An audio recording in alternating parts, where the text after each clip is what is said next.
Olá, que bom ter vocês conosco. Nós somos uma iado.geek, curadoria de notícias por Gordo Geek. Hoje é 3 de junho de 2025. E hoje a gente vai mergulhar fundo, mas fundo mesmo, na história incrível da WEG. Sabe, aquela gigante industrial brasileira que nasceu lá em Jaraguá do Sul, Santa Catarina? Exato. Uma história que, olha, desafia muita coisa que a gente pensa sobre indústria no Brasil, né? Totalmente. Nossa missão aqui é tentar entender como que Werner Voigt, Egon João da Silva e Geraldo Werninghaus, esses três caras, transformaram uma pequena oficina, tipo, do nada, Do zero mesmo. numa líder global em equipamentos elétricos. É quase desmentir aquela ideia de que o Brasil só manda soja e minério para fora, sabe? É bem por aí. Vamos tentar desvendar os segredos, os pilares desse sucesso todo, consolidando o que a gente apurou nas fontes. Perfeito, então vamos começar do começo mesmo. Jaraguá do Sul, anos 50, 60, como era lá? Olha, imagina uma cidade pequena, né? Interior de Santa Catarina, com uma comunidade forte de descendentes de imigrantes europeus, principalmente alemães e italianos. Bem, trabalhadora. E os fundadores? Quem eram eles nesse cenário? Então, tínhamos o Werner Voigt. Ele era o técnico, o cara fascinado por eletricidade desde criança, sabe? Tinha lá a sua oficina. O mago da elétrica, digamos. Isso. Aí tinha o Egon João da Silva. Ele já era um administrador, tinha mais experiência em negócios, uma visão mais ampla do mercado. Certo. E o terceiro? Geraldo Werninghaus. Esse era o mestre da mecânica, o cara das ferramentas. Dizem que era quase um artista, sabe? Extremamente habilidoso. Que combinação, hein? Elétrica, administração e mecânica. Exatamente. E o encontro deles foi, bom, quase coisa do destino. Conta essa história. Parece que o Egon teve um problema do carro dele, um DKW, e foi parar justamente na oficina do Werner para consertar. Ah, que coincidência. Pois é, e ali conversando surgiu o assunto, a dor local que você mencionou, a dificuldade enorme que era para conseguir motor elétrico. Demorava muito, era tudo importado, caro. E aí acendeu a lâmpada, literalmente. Basicamente isso. Risos. A ideia. Poxa, por que a gente mesmo não fabrica esses motores aqui? Só que faltava a parte mecânica, né? A produção em si. E aí entra o Geraldo. Exato.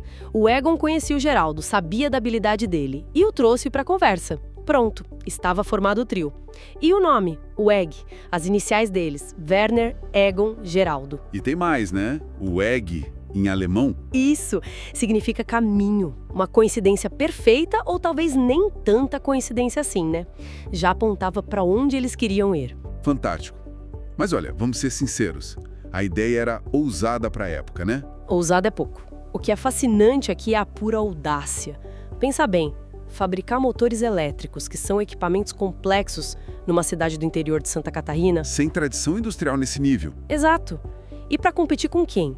Com gigantes globais. Siemens, General Electric, empresas já estabelecidas, com tecnologia, nome. E eles começando com o quê? Qual era o capital inicial? Muito, muito modesto.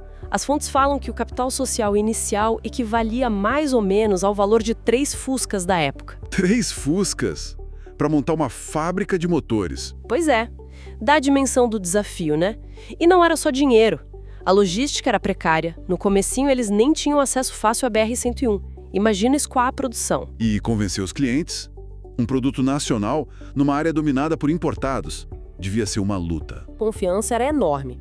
Motor feito aqui, será que presta? Era essa a mentalidade. Mas aquela combinação de talentos que a gente falou, o Werner na elétrica, o Egon na gestão e o Geraldo na mecânica, foi a base para superar isso. Tá, mas como? Como eles saíram dessa missão impossível para de fato vender e crescer? Qual foi a estratégia? Bom, primeiro, muita sola de sapato. Venda porta a porta, literalmente. O Egon principalmente pegava o motor debaixo do braço e ia visitar cliente por cliente. Na raça mesmo? Na raça total. E a chave para quebrar a desconfiança foi apostar tudo na qualidade. Desde o primeiro dia. Ah, a qualidade. Sempre ela, né? Sempre.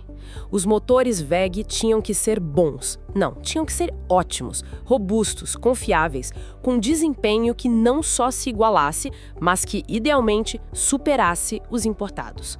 E eles conseguiram isso. Essa reputação de qualidade foi construída tijolo por tijolo, cliente por cliente. Foi o que começou a virar o jogo. Entendi. Foco no produto. Mas você mencionou algo sobre pessoas antes. Teve uma jogada inteligente aí também, né? O tal do Centro WEG. Ah, sim. Essa foi outra sacada fundamental, lá em 1968. Eles perceberam muito cedo que não adiantava ter um produto bom se não tivessem gente qualificada para fabricar, para melhorar, para inovar. Mão de obra qualificada era um gargalo, imagino. Enorme. Em Jaraguá do Sul, naquela época, difícil achar gente com preparo técnico específico para a indústria eletromecânica. Então, o que eles fizeram? Criaram a própria escola. Exatamente. Fundaram o Centro de Treinamento WEG, que depois virou o Centro WEG, uma escola técnica para formar os jovens da região. Eles não só garantiam a mão de obra que precisavam, mas criavam um vínculo muito forte. Ah, interessante. Formar em casa gera lealdade, né? Senso de pertencimento. Totalmente. Muitos dos líderes da WEG ao longo dos anos saíram de lá. Foi um investimento em pessoas que se pagou, e muito. E não parou aí a busca por conhecimento. O que mais eles fizeram? Eles foram buscar referências fora, fizeram viagens importantes para a Alemanha para ver como as indústrias de lá funcionavam, quais eram as melhores práticas em produção, em gestão da qualidade. Aprender com os melhores. Isso, e trouxeram esse conhecimento para dentro. Implementaram políticas e controles de qualidade super rigorosos, muito acima da média brasileira da época. Tanto que, em 1970, eles conseguiram um marco importantíssimo. Qual foi? A certificação da ABNT, a Associação Brasileira de Normas Técnicas, foi tipo um selo oficial de qualidade para o mercado brasileiro. Isso ajudou demais a consolidar a reputação. Um reconhecimento formal, né? Que abriu portas, imagino. Inclusive para fora do Brasil. É verdade que eles começaram a exportar muito cedo. É verdade. E isso é outro ponto que mostra a visão de longo prazo deles. Mesmo com o mercado interno aquecido pelo chamado milagre econômico ali no início dos anos 70. Que muita empresa focou só aqui dentro, né? Exato. Mas a WEG não. Já em 1970, eles fizeram as primeiras exportações. Coisa pequena para Guatemala, Uruguai e outros países da América Latina. Mas começaram. Que visão. Já pensando em diversificar mercados desde aquela época. Uma mentalidade global desde cedo. E continuaram os marcos. Em 1971, um passo enorme, abriram um capital na Bolsa de Valores. Fizeram o IPO. Nossa, já em 71. Isso deu um fôlego financeiro, imagino. Com certeza. E o crescimento continuou acelerado. Tanto que em 1976 eles comemoraram a produção do motor de número 1 milhão. 1 milhão de motores em, o quê? 15 anos de empresa? Impressionante. Mostra a velocidade que eles conseguiram imprimir, baseada nesses pilares, qualidade, pessoas e essa visão de mercado mais ampla. Fantástico. Mas aí o cenário mudou de novo, né? Chegaram os anos 80, a década perdida para o Brasil. Inflação altíssima, crise econômica braba. Como uma empresa industrial como a WEG atravessou essa tempestade? Foi um teste de fogo, sem dúvida. E a resposta da WEG foi, de novo, muito estratégica. Eles apostaram em duas frentes principais: diversificação e verticalização. Explica melhor. O que eles diversificaram? Perceberam que depender só de motores elétricos era arriscado, ainda mais com a economia instável. Então começaram a expandir o portfólio. Entraram em áreas complementares, como acionamentos eletrônicos, transformadores de energia, tintas industriais que eles usavam nos próprios motores e viram uma oportunidade de mercado e automação industrial. Faz sentido. Criar novas fontes de receita, né?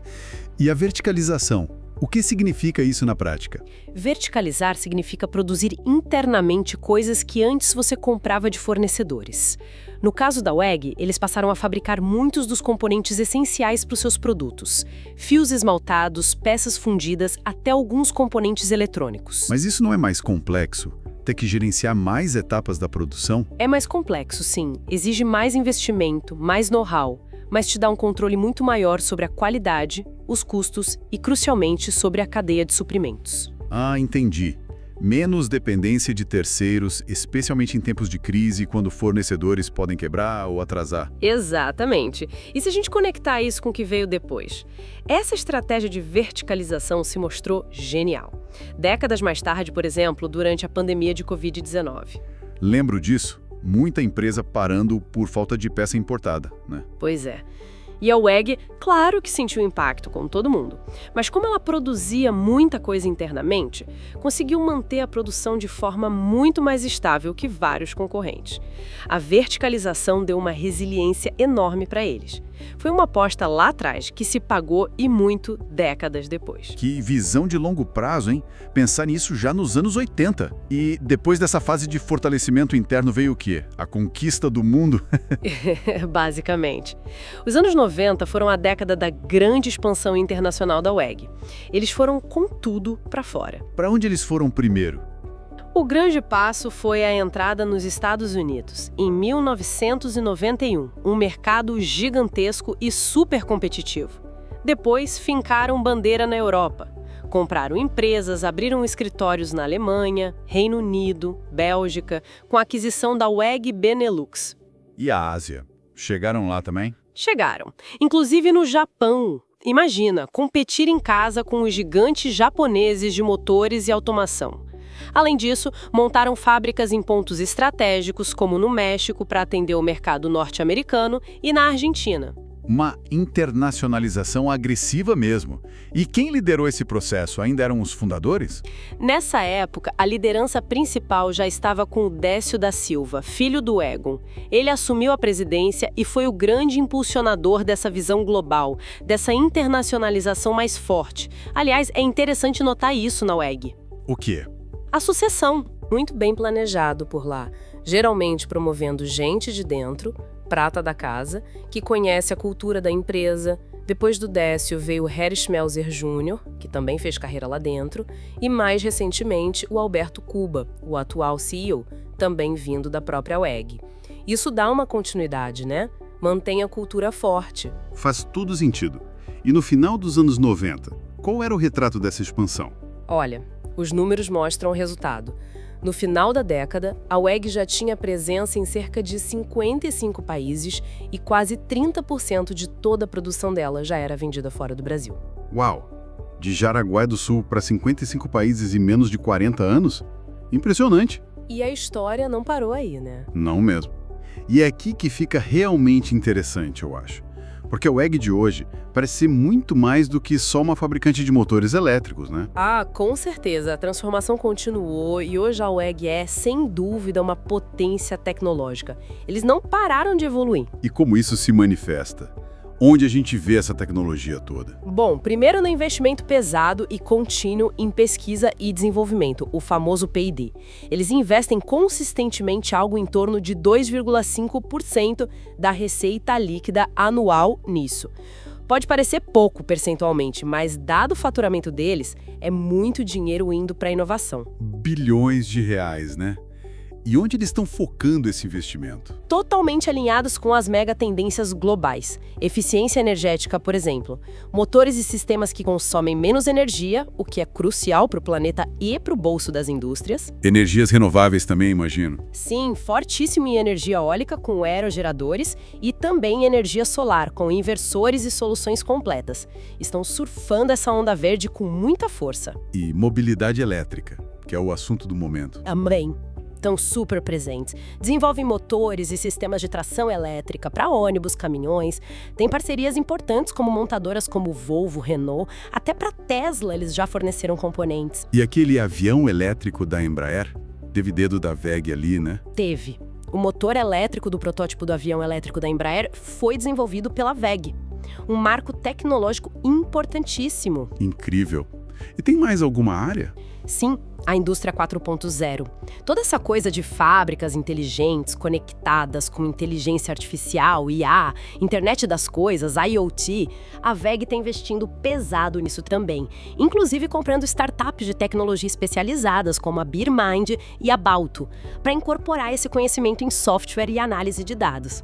Então eles estão vendendo não só o motor, mas a solução completa e inteligente. Exatamente, é uma transição de vender produto para vender solução de alto valor agregado com muita tecnologia embarcada. E como isso se reflete nos números atuais da empresa? Qual o tamanho da WEG hoje? Os números são de impressionar. Em 2024, o faturamento foi de 38 bilhões de reais. É muito dinheiro. E olha que interessante, 57% disso, mais da metade, veio de vendas fora do Brasil. A internacionalização continua fortíssima, então. Mais forte do que nunca. Hoje eles têm cerca de 45 mil funcionários espalhados pelo mundo e fábricas em muitos países além do Brasil. China, Índia, Estados Unidos, México, Portugal, África do Sul. A lista é grande. E tem aquele apelido curioso, né? Fábrica de bilionários. De onde vem isso? Vem da lista da Forbes. Como a empresa cresceu e se valorizou tanto e o controle acionário ainda tem uma participação relevante das famílias fundadoras, através de uma holding chamada WPA, vários herdeiros acabaram entrando na lista de bilionários. É um efeito colateral do sucesso estrondoso da empresa. Faz sentido. É o resultado de décadas de crescimento consistente. Exato. E aquela resiliência que a gente falou da verticalização se provou de novo na pandemia, né? Conseguiram navegar a crise melhor que muitos. Ok, então se a gente juntar tudo isso, qual é a grande lição? O que essa trajetória toda significa? Olha, para mim significa, antes de tudo, que é possível. É possível construir no Brasil uma empresa de classe mundial baseada em tecnologia, competindo de igual para igual com os maiores players globais e indo muito além das commodities. É a prova concreta, né? De Jaraguá do Sul para o mundo. Exatamente. Recapitulando os ingredientes que a gente viu. Começa com a visão e a combinação de talentos lá dos fundadores. Depois, um foco quase obsessivo em qualidade e em formar e valorizar as pessoas. Aí vem a estratégia inteligente de diversificar para reduzir risco e verticalizar para ganhar controle e resiliência. Isso, e a coragem de ir para o mundo, de se internacionalizar cedo e de forma agressiva. E claro, nunca parar de inovar, de investir em P&D, de se adaptar às novas tecnologias e tendências.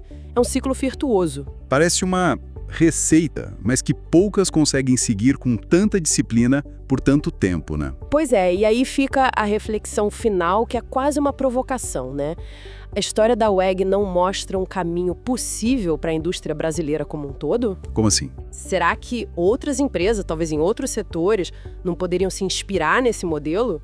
Nessa combinação de visão de longo prazo, investimento sério, contínuo em tecnologia, em P&D, e ter a ambição de brigar lá fora, nos mercados globais, com produtos e soluções de alto valor agregado? Sair um pouco da dependência histórica das commodities, você diz. Exatamente. Quebrar um pouco esse ciclo. A WEG mostra que é possível. A questão é, como replicar isso? O que falta para o Brasil ter mais WEGs? É uma pergunta fundamental para o nosso futuro industrial, né? Fica aí para a gente pensar. Uma excelente provocação para a gente encerrar essa análise profunda. Foi ótimo destrinchar essa história. Foi muito interessante mesmo. Um caso raro de sucesso brasileiro em escala global. Agradecemos a companhia de quem nos ouviu até aqui nessa análise detalhada. E se essa exploração da história da WEG despertou interesse, se trouxe alguma ideia nova, não esqueça de deixar seus comentários, curtir o episódio e compartilhar com mais gente. Isso ajuda muito o nosso trabalho aqui no Ponto Geek a continuar trazendo análises como esta. Até a próxima!